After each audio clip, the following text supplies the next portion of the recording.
How's it going? This is Ren, brought to you live from Southeast Idaho. Hope you're having a good day today.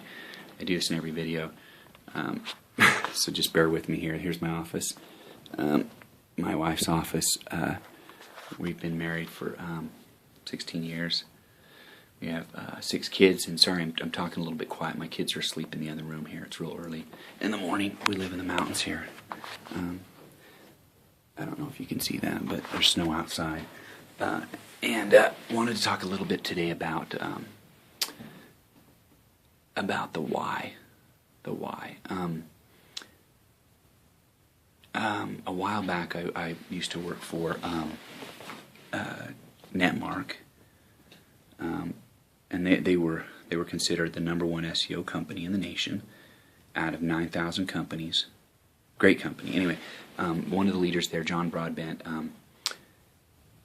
was one of the leaders, and when I was hired there, he had me. They had us watch. He had us watch a video, and it was Simon Sinek from TED TV, and the title of it was "Greatest Leaders Inspire," and so you can look that up. But anyway, and he talked about all these different companies and why some succeeded and some didn't.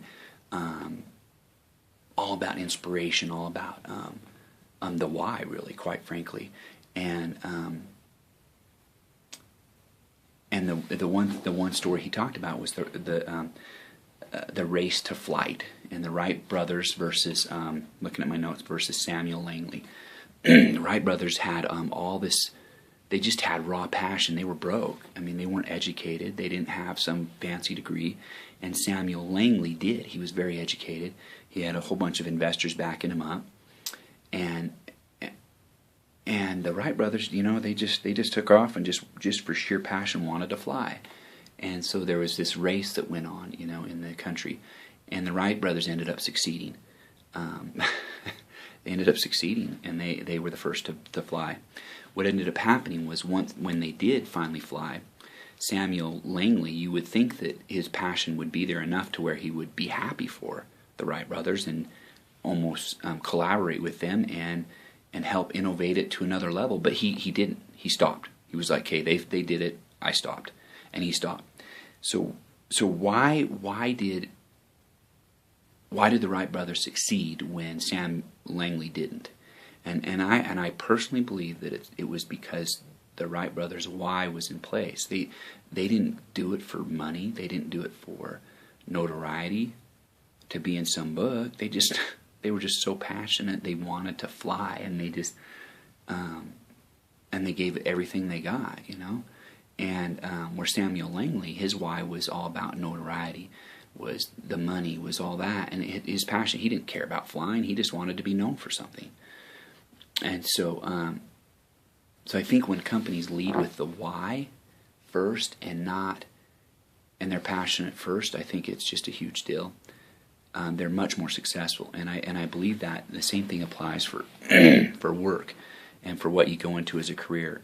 With my kids, don't go into a job that's secure and that has.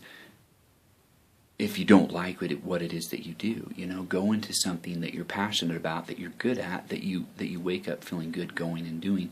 And I believe that if the why is there with you, I believe that eventually the money will come. And you need to be patient, but the money will come eventually. It may not come as quickly as maybe a secure job, but it will eventually come. And why? Because you're more passionate about it, and it'll come as a default, as a kind of a symptom of your passion with what it is that you do. I think about a school teacher. Sometimes people will say, "Oh, school teachers don't make much money," but if you're passionate about it and that radiates, you could end up being writing some revolutionary book. You could end up being a professor. You could end up being, the list goes on. So if you're passionate about teaching, maybe the money's not there at first, but eventually it will be in some other form if that's what you're passionate about. So make sure the why's there. So anyway, more tips and tricks. You can always visit my website, renbell.com, or you can message me on Facebook, and we'll talk to you later. Bye for now.